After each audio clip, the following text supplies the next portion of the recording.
খিদিরপুরের ঘটনাস্থলে এলেন মুখ্যমন্ত্রী। ঘটনার তদন্ত এখনো চলবে। যাদের পুরো দোকান পুড়ে গিয়েছে তারা পাবেন 1,00,000 টাকা, যারা অর্ধ ক্ষতিগ্রস্ত হয়েছে তারা পাবেন 50,000 টাকা।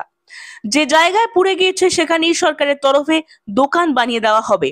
যতদিন নতুন মার্কেট তৈরি না হচ্ছে অস্থায়ীভাবে কাছেই ব্যবসায়ীদের ব্যবসা করার জন্য জায়গা দেওয়া হবে।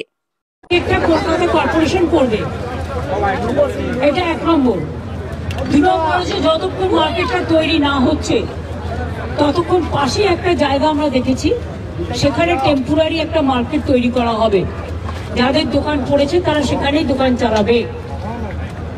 3 নম্বর হচ্ছে যে মার্কেটটা কর্পোরেশন তৈরি করবে সায়েন্টিফিক হবে এবং তার জন্য দোকানদারদের কোনো টাকা লাগবে না।